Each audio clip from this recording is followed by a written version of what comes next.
La valise de Camille vola sur le palier, heurtant la rampe de l'escalier avec un fracas sourd. Juste derrière, un sac en plastique de chez Carrefour suivit, rempli de ses affaires, puis ses bottes d'hiver, et enfin sa trousse de toilette. Celle-ci s'ouvrit violemment en tombant, et un tube de mascara roula tristement le long des marches. Merci pour l'appartement. Et maintenant, dégage de là, ma petite belle-fille. Monique se tenait dans l'encadrement de la porte, les mains fermement posées sur les hanches, son peignoir grand ouvert sur la poitrine. Et que je ne te revois plus jamais ici.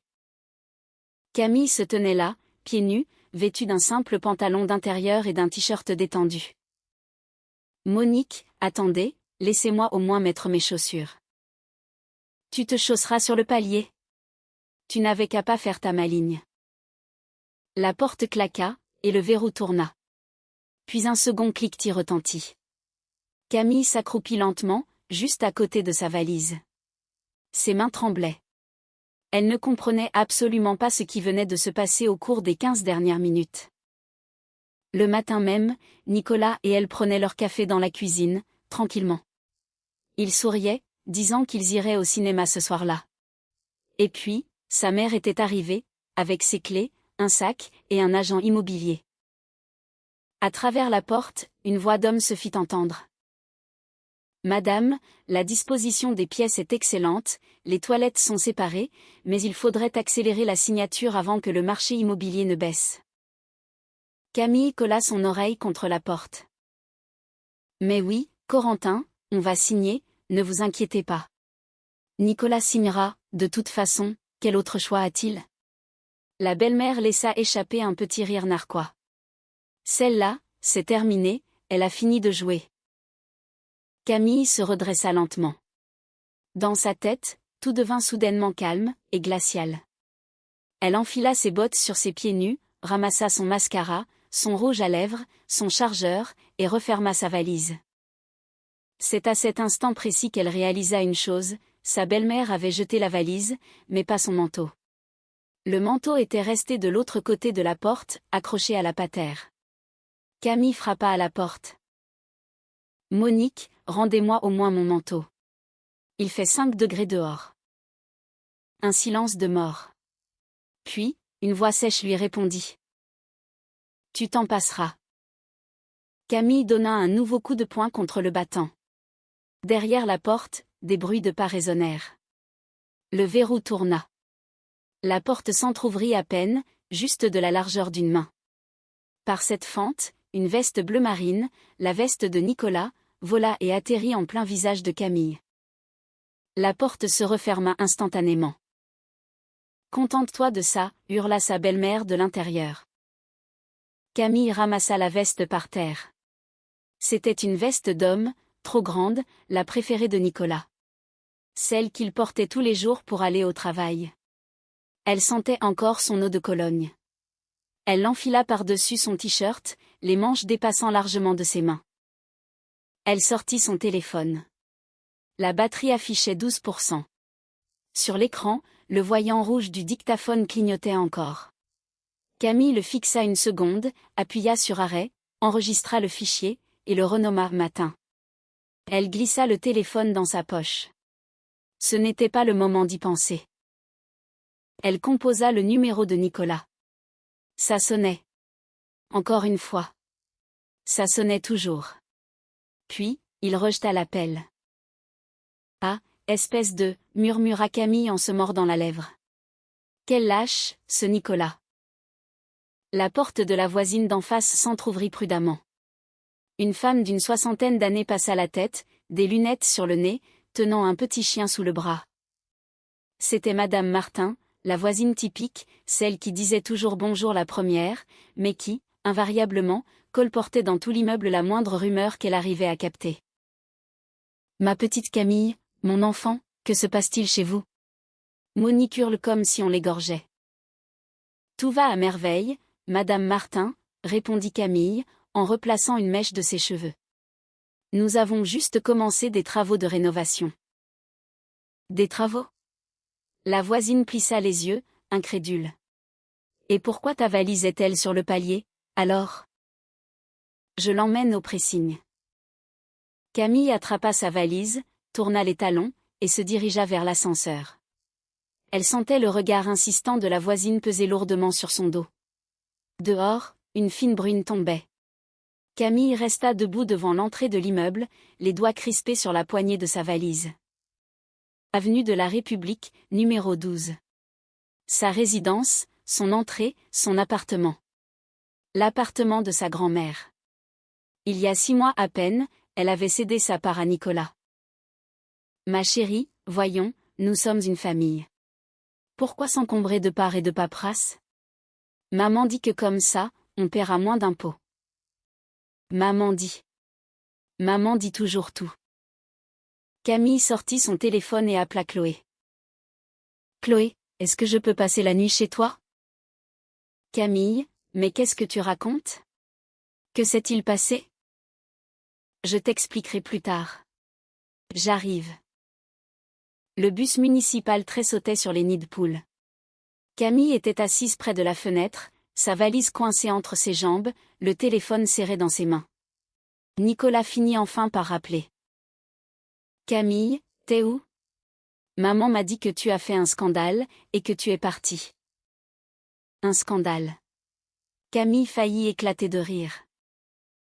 Nico, ta mère a jeté toutes mes affaires sur le palier, alors qu'elle était avec un agent immobilier.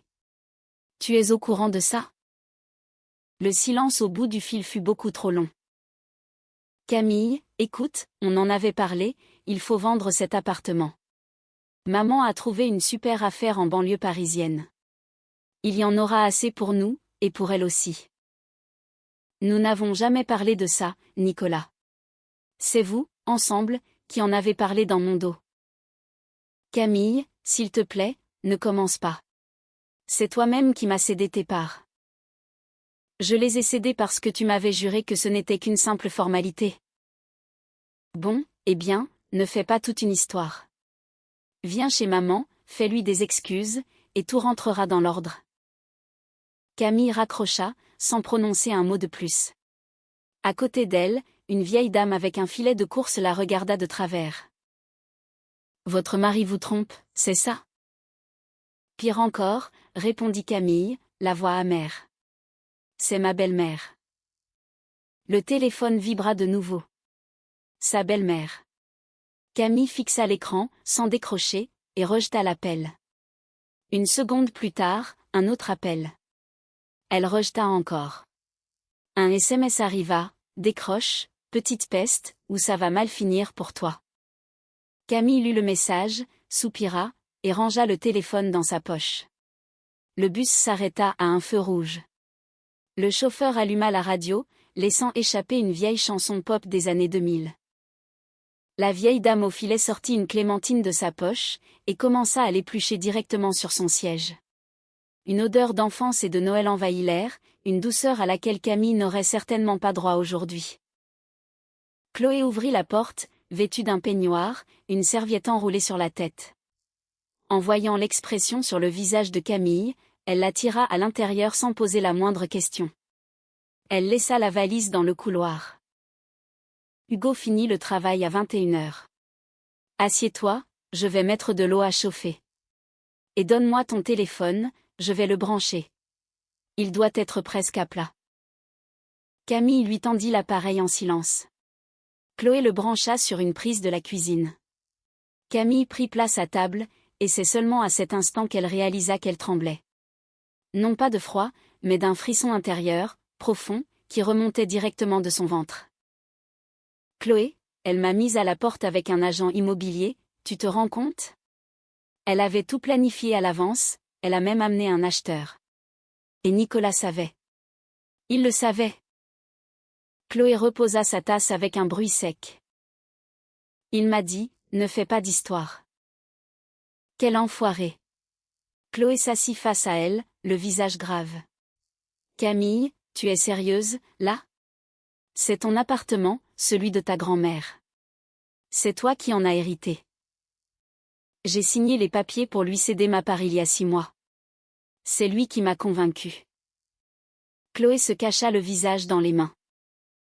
Ma pauvre Camille, mais qu'est-ce qui t'a pris? Comment as-tu pu faire ça? Camille fixait l'intérieur de sa tasse, incapable de répondre. La vapeur du thé chaud montait vers son visage, et étrangement, cela l'aida à respirer un peu mieux. Le téléphone émit un petit bip. Une notification du stockage en ligne. La synchronisation automatique des photos avec leur tablette familiale, celle qui était restée à l'appartement. Camille l'ouvrit par réflexe, et son cœur rata un battement. Ce n'était pas une photo, c'était la capture d'écran d'une conversation. Nicolas avait probablement fait une capture sans se rendre compte qu'elle s'était directement importée sur le cloud partagé. Une conversation avec un contact nommé Laura, travail. Mon chat, elle a enfin déguerpi. Ma mère gère la situation, ce soir ce sera libre. Enfin. J'en avais tellement marre de me cacher. J'arriverai demain avec mes affaires. Ça marche. J'ai laissé les clés à ma mère. Date, ce matin même. À 9h47. Exactement au moment où Camille lui préparait son café. Chloé, murmura Camille d'une voix blanche, viens voir ça. Chloé regarda l'écran, prit le téléphone en silence, et relut le message à 2 reprises. Camille, cette Laura, c'est son ex, n'est-ce pas? Apparemment, oui. Ils veulent l'installer là-bas, à ma place. Camille se leva, et s'approcha lentement de la fenêtre. Dehors, la cour prenait une teinte grisâtre.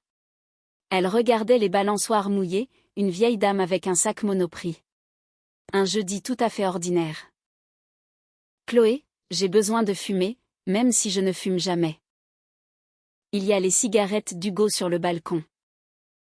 Camille retourna dans le couloir pour chercher la veste, cette fameuse veste de Nicolas que sa belle-mère lui avait jetée au visage. Une veste bleu marine, avec une capuche. Elle sentait toujours son eau de Cologne. Camille glissa ses mains dans les poches, un geste mécanique, comme elle le faisait toujours quand elle avait froid. Dans la poche droite, quelque chose crissa sous ses doigts. Elle en sortit un reçu plié en 4. Un petit papier fin et glacé. Chloé, appela Camille. Sa propre voix lui semblait lointaine, étrangère. Viens ici. Chloé sortit de la cuisine, l'air inquiet. Quoi encore? Camille déplia le reçu en silence. Bijouterie de la place. Boucle d'oreille en oxyde de zirconium. 280 €. La date, il y a une semaine exactement. C'est du joli, lâcha Chloé, incrédule. Et toi, qu'est-ce qu'il t'a offert la semaine dernière? Rien. Absolument rien. De toute façon, on ne fêtait jamais de date précise. Pas de fête, rien du tout. Camille retourna le ticket de caisse. Au dos, écrit à la main avec un stylo bleu, de l'écriture soignée de Nicolas, on pouvait lire « taille 17 ». Suivi d'un petit cœur, un cœur minuscule, ridicule, digne d'un collégien. Camille se mit à rire, un rire silencieux, sans le moindre son, seules ses épaules tremblaient de manière convulsive. Camille. Chloé lui attrapa doucement le coude, inquiète. Camille, qu'est-ce qui t'arrive? Chloé, il lui a acheté des boucles d'oreilles à près de 300 €. Pendant que moi, au supermarché, je choisissais le poulet en promotion pour pouvoir tenir toute la semaine. Tu comprends ça? Je comprends, oui. Pour son anniversaire, je lui avais acheté une chemise à 30 €. Et il m'a dit, c'est trop cher, pourquoi tu dépenses autant d'argent? Quel sale type, murmura Chloé, les dents serrées. Quel profond salaud.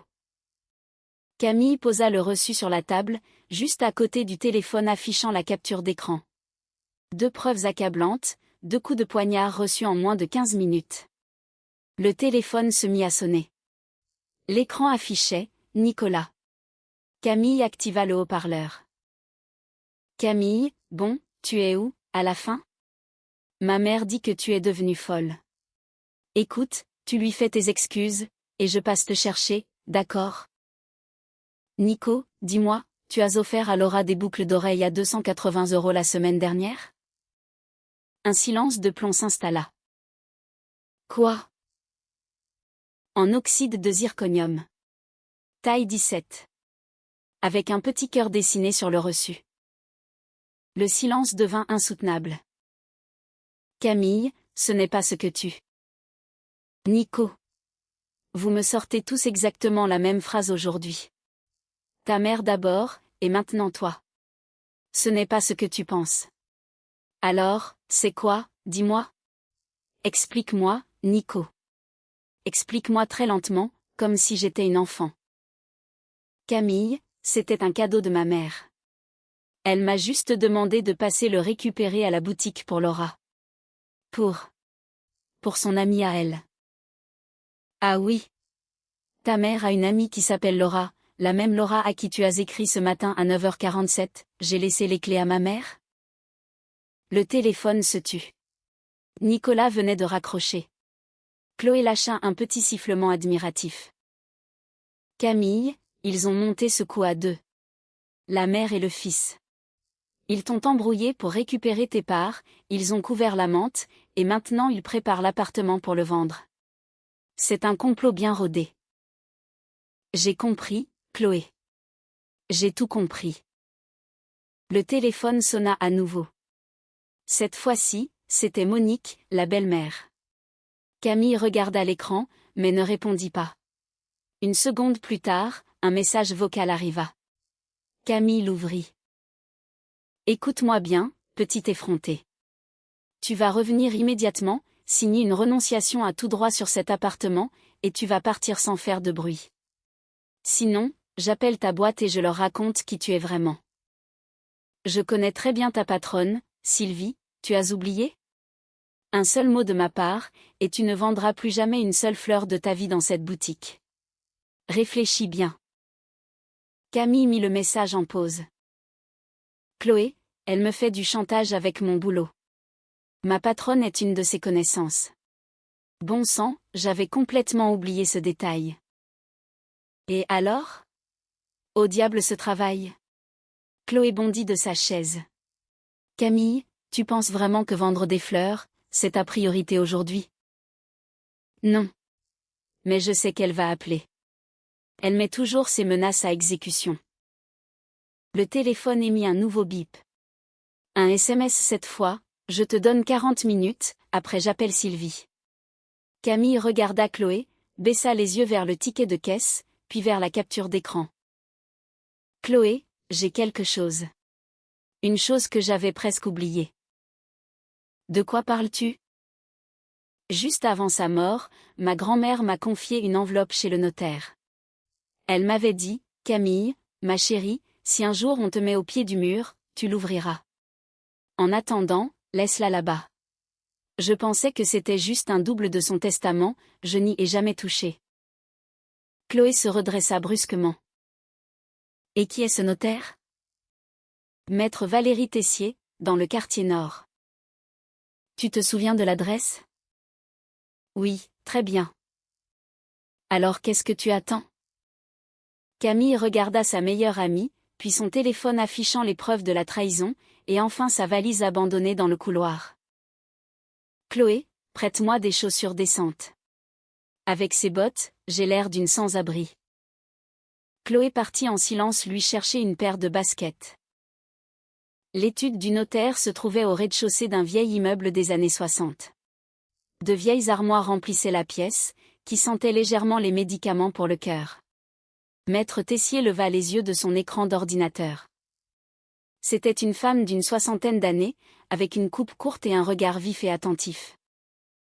Camille. La petite fille de Jeanne. Je me demandais bien quand tu te déciderais à venir. Elle m'avait prévenu, Valérie, ma petite viendra te voir le jour où elle sera vraiment acculée. Alors, tu es au pied du mur? Au pied du mur, oui. La notaire s'approcha de son coffre-fort, en sortit une épaisse enveloppe, et la posa lourdement sur le bureau. Signe ici, et ouvre-la. À l'intérieur se trouvaient des documents officiels, accompagnés d'une clé USB. Camille déplia la première page. C'était un acte de donation, à son nom exclusif. Un acte différent de celui qu'elle avait signé pour Nicolas. En dessous, une déclaration manuscrite de sa grand-mère, en cas de pression ou de manipulation de la part de la belle famille, le présent document annule et remplace de plein droit toute transaction ultérieure. Ta grand-mère avait cerné cette fameuse Monique il y a plus de 10 ans, expliqua maître Tessier. Elle me disait toujours, cette bonne femme finira par dévorer ma petite fille. Voici ton assurance vie, ma grande. Cet appartement est à toi, Camille. Le transfert de propriété au nom de ton mari n'a aucune valeur juridique. Veux-tu que je lance la procédure de restitution de tes droits, là, tout de suite? Je le veux. Camille ressortit dans la rue, son précieux dossier glissé sous le bras. La bruine avait cessé. Le ciel commençait même à s'éclaircir. Elle sortit son téléphone et appela Nicolas. Nico, j'arrive. J'ai besoin de récupérer mes papiers et mes vêtements d'hiver. Dis à ta mère de m'ouvrir. Camille, c'est bien, je savais que tu finirais par entendre raison. Oui, j'ai enfin entendu raison. Je suis là dans 40 minutes. Elle raccrocha sans attendre sa réponse, et commanda un VTC sur l'application. Installée sur la banquette arrière de la voiture, elle ouvrit l'ordinateur portable que Chloé avait discrètement glissé dans son sac. Elle y inséra la clé USB. L'enregistrement s'ouvrit, dévoilant la voix de sa grand-mère, confrontée à celle de Monique. Jeanne, il faut mettre cet appartement au nom de Nicolas. Vous savez bien que mon fils est avec Laura, ils sont ensemble depuis l'enfance. Quant à Camille. Un instant, coupez-la. Monique, sortez de chez moi sur le champ, et ne vous avisez plus jamais de croiser le chemin de ma petite fille. Vous vous souviendrez de moi, Jeanne. J'obtiendrai ce que je veux. L'enregistrement prit fin. Camille referma doucement l'ordinateur. Ses mains, cette fois, ne tremblaient plus du tout. Son téléphone se mit de nouveau à vibrer.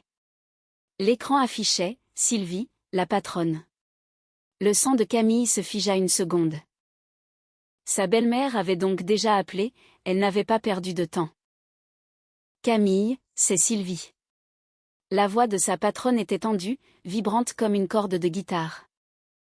Camille, je viens de recevoir un appel de ta belle-mère, et elle m'a raconté des choses très intéressantes à ton sujet. Qu'est-ce que c'est que cette histoire de vol dans leur appartement? Ce scandale que tu aurais provoqué? Camille, est-ce que c'est vrai? Sylvie, c'est un tissu de mensonges. Elle invente tout.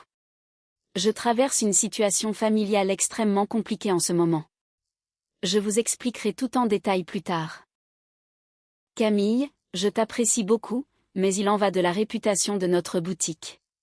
Si tu es mêlée à des drames familiaux sordides, cela pourrait impacter nos clients, tu comprends?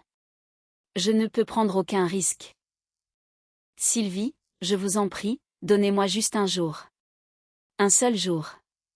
Je vais tout régler, et je vous expliquerai tout. Tu as un jour, Camille. À demain. La ligne fut coupée. Camille posa le téléphone sur ses genoux, et laissa son regard vagabonder par la fenêtre de la voiture. Les vitrines des magasins défilaient, les affiches publicitaires, un homme poussant un chariot de bricolage. C'était un jeudi ordinaire, dans une ville ordinaire, mais à l'intérieur d'elle, un véritable incendie ravageait tout. « Quelle vipère » murmura-t-elle dans le vide. « Quelle affreuse vipère vous faites, Monique !» Le chauffeur la regarda un instant dans le rétroviseur, mais jugea plus sage de garder le silence. « Mademoiselle, nous sommes arrivés », annonça-t-il finalement. « Avenue de la République, au 12 ?» C'est parfait, merci. Elle monta jusqu'au 3e étage, d'un pas ferme, et sonna à la porte. Monique vint lui ouvrir, toujours vêtue de son peignoir. Mais derrière elle, dans le couloir, flottait une odeur de parfum étranger, une odeur sucrée, entêtante et écœurante. Ce parfum prit Camille à la gorge. C'était l'odeur de sa propre entrée, de sa propre cuisine, de sa propre maison, mais l'air était désormais pollué, souillé par la présence d'une autre. « Ah, te voilà. Entre, ramasse tes chiffons, et dans 10 minutes, je veux que tu aies disparu. » Bonjour, Monique, répliqua Camille avec un calme olympien, tout en pénétrant dans l'appartement. Dans l'entrée trônaient des valises inconnues. 2 valises roses. Près de la porte de la chambre, un sac rempli de draps neufs, encore dans leur emballage. Sur le porte-manteau, un imperméable qui ne lui appartenait pas, et sur l'étagère, une trousse de maquillage étrangère. Camille se dirigea vers la cuisine. Et là, assise dans sa cuisine, se trouvait une femme, une blonde d'une trentaine d'années. Elle portait le peignoir de Camille, ce fameux peignoir orné de coquelicots bleus qu'elle avait acheté l'hiver dernier. Elle buvait dans la grande tasse blanche de Camille, celle portant l'inscription « À ma femme adorée ». Et pour couronner le tout, elle mangeait le fromage de Camille, coupant des tranches à même la planche en bois. « Laura, je suppose, » lança Camille. La jeune femme blonde sursauta, laissant tomber le couteau qui tinta contre la planche. « Et vous, vous êtes qui ? » ? « Moi, je suis la propriétaire de cet appartement. » « La vraie propriétaire. » Monique, hurla Laura, paniquée. « Il y a une folle dans la... » Nicolas surgit de la chambre.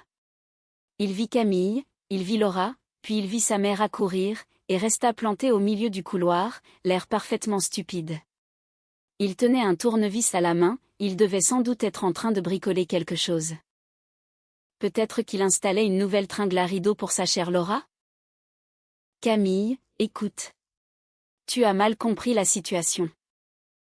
Ferme-la, Nico, l'interrompit sèchement Camille. On réglera ça sans toi. Comment oses-tu lui parler sur ce ton, s'égosilla Monique, en faisant irruption dans la cuisine. Tu es dans une maison qui ne t'appartient pas. Qui ne m'appartient pas ? Camille eut un sourire froid. Monique, asseyez-vous, je vous prie. J'ai 2 mots à vous dire. Je n'ai rien à te dire. Sors d'ici immédiatement, ou j'appelle la police. J'ai les papiers officiels de cet appartement. Les papiers, dites-vous, répéta Camille. Eh bien, parlons-en, de ces fameux papiers. Avec une lenteur calculée, elle sortit de sa chemise cartonnée la copie de l'acte de donation, et la posa bien en évidence sur la table de la cuisine, juste à côté de la tasse dans laquelle Laura venait de boire. À côté, elle plaça la déclaration sous serment du notaire, suivie des instructions écrites de sa grand-mère. Lisez. La belle-mère arracha le premier document, parcourant les lignes des yeux. Son visage blêmit instantanément. Elle prit la 2e feuille, et ses lèvres commencèrent à trembler. Lorsqu'elle saisit la 3e page et qu'elle vit la signature de Jeanne, elle laissa échapper la feuille, qui retomba doucement sur la table. Cette info, réussit-elle à articuler d'une voix rauque. C'est l'étude de maître Valérie Tessier. Vous pouvez l'appeler pour vérifier, là, tout de suite. Vous voulez son numéro ? Je peux vous le donner. Je n'en veux pas. C'est bien dommage. Parce que, pendant que vous essayez de vous convaincre que c'est un faux, j'ai déjà déposé ma demande officielle pour restaurer mes droits de propriété. C'est terminé. Cet appartement m'appartient, comme cela a toujours été le cas. Votre ami Corentin, l'agent immobilier, peut aller voir ailleurs, et vous feriez bien de retourner dans votre petit studio du quartier nord, celui que vous vouliez si désespérément échanger contre mon grand 3 pièces en centre-ville. C'est bien ça ? Monique ouvrit la bouche, incapable de formuler un son. Nicolas s'avança, saisit les documents, et les lut longuement, les lèvres tremblantes. Maman. Maman, qu'est-ce que c'est que ça ? Tu m'avais juré que l'appartement était à nous. Tu m'avais dit que Camille nous l'avait laissé d'elle-même avant de partir. Nicolas, tais-toi. Maman, tu m'as tendu un piège ou quoi ? Tu m'avais assuré que tout était parfaitement légal. Je ne t'ai pas piégé. J'essayais de te protéger, de prendre soin de toi. Cette petite peste n'était pas digne de toi. Tu avais Laura, une fille bien. Une fille de notre milieu. L'autre ne pensait qu'à son appartement et à ses grandes ambitions. Une vendeuse de fleurs, non mais pour qui se prend elle ? Monique, dit Camille en sortant son téléphone. Est-ce que cette voix vous dit quelque chose ? Elle appuya sur la touche de lecture. Nicolas, ne t'inquiète pas, maman s'occupe de tout. On va virer Camille, on installe Laura à la place, ensuite on vend l'appartement. On t'achètera un joli T3, et le reste de l'argent ira directement sur mon compte pour m'acheter une petite maison de campagne. C'était l'enregistrement du matin même, ces 15 fameuses minutes que Camille avait capturées sur son dictaphone, pendant que sa belle-mère visitait les pièces avec l'agent immobilier, tout en téléphonant à son fils. 15 minutes, pour retourner toute une vie. Nicolas fixait sa mère comme s'il voyait une étrangère. Le tournevis glissa de ses doigts, percutant le carrelage dans un fracas métallique.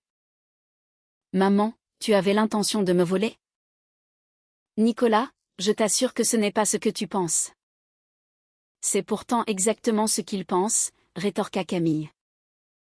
Laura, toujours assise à la table, se leva lentement. Le peignoir flottait sur elle comme un vieux sac. Je crois que je ferais mieux d'y aller. Toi, assieds-toi, ordonna Camille sans même daigner se retourner. Je n'en ai pas encore fini avec toi. Nico, explique-moi donc une chose. Quand tu as envoyé à Laura, j'ai laissé les clés à ma mère, il était exactement 9h47 ce matin. C'était au moment précis où je te préparais ton café, n'est-ce pas ? Nicolas ouvrit la bouche, la referma, puis l'ouvrit à nouveau, l'air désemparé. Camille, Tais-toi. Ne dis plus un mot. Et tant que tu te tais, profitant pour trouver une excuse concernant ces fameuses boucles d'oreilles en zirconium à 280 €. Taille 17. Avec le petit cœur sur le reçu. Un cœur, Nicolas. Tu as 32 ans, et tu t'amuses encore à dessiner des petits cœurs comme un collégien en pleine crise d'adolescence. Nicolas baissa misérablement les yeux vers le sol. Et dire que je t'avais acheté cette chemise, ajouta Camille d'une voix assourdie. Celle à 30 €. Et tu as osé me dire que c'était trop cher. Trop cher pour toi, Nico. Dans la cuisine, Laura fit un petit pas discret en direction de la sortie. Reste assise, je t'ai dit, aboya Camille. Laura se rassit, terrifiée. À cet instant précis, on sonna à la porte, un coup long, insistant et agressif. Camille partit ouvrir. Sur le paillasson se tenait Madame Martin avec son caniche, flanquée de 2 autres voisines en renfort. Il y avait Martine, du rez-de-chaussée, toujours avec son tablier fleuri et tenant une louche à la main, ainsi qu'une femme du 2e étage que Camille ne reconnaissait même pas. Camille, ma petite, déclara Madame Martin d'une voix forte, on a entendu hurler, alors on s'est demandé s'il ne fallait pas appeler la police. Monique crie tellement fort que nos fenêtres en tremblent. Martine approuva vigoureusement de la tête, derrière elle. Et moi, depuis le rez-de-chaussée, je l'ai entendu crier ce matin, dégage de là, ma petite belle-fille. Tout l'immeuble a pu profiter du spectacle. Sur le coup, je me suis dit, ah, voilà donc le vrai visage de notre chère Monique. Merci de votre sollicitude, mesdames, répondit Camille avec un sourire poli. Entrez donc, je vous en prie, nous sommes en plein conseil de famille, justement pour régler une question de propriété. Hors de question qu'elles entrent, hurla la belle-mère en s'élançant. C'est chez moi, ici. Chez vous ? Madame Martin haussa un sourcil ironique. Oh, Monique, mais voyons, pas plus tard que ce matin, sur le palier, tu te vantais à qui voulait l'entendre que tu allais vendre l'appartement de ta belle-fille. Pour te mettre de l'argent de côté et t'acheter une maison de campagne. Et je me disais justement en moi-même, quelle femme prévoyante, cette Monique. Monique resta la bouche grande ouverte, figée de stupeur. Nicolas s'effondra sur un tabouret dans l'entrée, cachant son visage de honte entre ses mains. Camille ignora tout le monde et retourna dans la cuisine. Elle attrapa calmement Laura par la manche de son peignoir. Son propre peignoir. Enlève ça. C'est à moi. Laura, trop effrayée pour protester, s'exécuta en silence, se retrouvant en jean et petit pull. Elle tendit la main vers sa valise rose. Et repose cette tasse, s'il te plaît. Tu peux laisser le fromage aussi. Laura reposa la tasse, attrapa précipitamment sa valise, et s'éclipsa en rasant les murs. Elle passa devant Madame Martin, devant Martine, et devant la 3e voisine, qui la dévisageait toute avec des yeux ronds, enregistrant scrupuleusement les moindres détails de son visage pour leur futur commérage de palier. La porte se referma doucement derrière Laura. « Monique, déclara froidement Camille. Prenez vos affaires. Je vous accorde 1 heure. Passé ce délai, je fais changer toutes les serrures. Quant aux papiers, si vous êtes incapable de les comprendre, votre notaire se fera un plaisir de vous les expliquer. Et prévenez aussi votre agent immobilier de ne plus jamais pointer le bout de son nez ici, sinon c'est moi qui me chargerai de lui indiquer la sortie, et de façon beaucoup moins cordiale. » Camille, haleta sa belle-mère. « Tu n'oseras jamais. » « Oh que si, j'oserai. Désormais, j'ose tout. » Camille se tourna vers son mari. « Nico, toi et moi, c'est terminé. Tu as fait ton choix ce matin, à 9h47 très exactement. Tu vas prendre ta brosse à dents, ramasser tes chaussettes, et tu vas prendre la porte, toi aussi. Camille, attends, s'il te plaît, on peut encore en discuter. » Les discussions sont closes. Elles ont été réglées par ces documents. Nicolas se leva péniblement et se dirigea vers la chambre. On l'entendait faire tomber des objets, les ramasser, puis les faire tomber à nouveau. Dans l'encadrement de la porte, les voisines échangeaient des regards complices en chuchotant. Madame Martin rayonnait de bonheur, elle venait de récolter suffisamment de matière pour alimenter les rumeurs pendant un mois entier. Camille passa dans la chambre, ouvrit le grand placard, et récupéra sa trousse de toilette, ses dossiers, son ordinateur portable et la boîte contenant les vieux bijoux de sa grand-mère. Elle rangea le tout soigneusement dans son sac. Elle s'approcha ensuite de la fenêtre. Dehors, la cour était paisible. Elle vit Laura s'éloigner vers l'arrêt de bus, tirant sa valise rose et trébuchant maladroitement sur ses talons. Monique, restée seule dans le couloir, se cramponnait au mur pour ne pas tomber. Son peignoir s'était entrouvert, et son regard semblait complètement vide. « Camille, » murmura-t-elle d'une voix lointaine, presque méconnaissable. « Essaie de comprendre. Je suis sa mère. Je ne voulais que le bien de mon fils. Vous ne vouliez que votre propre bien, Monique. Aujourd'hui, c'est vous qui venez de détruire la vie de votre fils. C'est vous, pas moi. » Nicolas sortit de la chambre avec un sac à dos, et jeta un regard de chien battu à Camille. Il ouvrit la bouche, hésita, et finalement se tut. « Nico, » lança Camille dans son dos. « Laisse les clés sur la petite console de l'entrée. Les 2 jeux. » Il déposa les clés, qui produisirent un léger cliquetis métallique. Camille attendit patiemment que sa belle-mère rassemble ses affaires dans son fameux sac de supermarché, le même sac avec lequel elle avait débarqué triomphalement ce matin-là, accompagnée de l'agent immobilier. Monique se traîna vers la porte d'entrée à pas lents, comme si ses jambes refusaient de la porter. Sur le seuil, elle se retourna une dernière fois. « Tu vas l'heureux. » « C'est inutile, » l'interrompit Camille, sans élever la voix. « Contentez-vous de partir. » La belle-mère franchit la porte, les épaules tombantes. Nicolas la suivit, la tête basse. Madame Martin s'attarda encore quelques secondes sur le palier. « Ma petite Camille, écoute-moi bien. Au moindre souci, n'hésite pas à venir frapper à ma porte. Ici, nous sommes tous de ton côté. Et très franchement, tu as eu raison de la remettre à sa place, il était grand temps que ça arrive. Merci beaucoup, Madame Martin. Et pour ce qui est de cette fameuse Monique, crois-moi, je vais tellement habiller sa réputation dans l'immeuble que ça tiendra jusqu'à Noël. » Camille eut un léger sourire, fatigué mais sincère. La porte se ferma enfin. Le verrou cliqueta. Puis le second. Camille resta plantée au milieu de son entrée, observant le vide. Elle renifla une dernière fois cette odeur écœurante de parfum sucré qui stagnait encore lourdement dans l'air.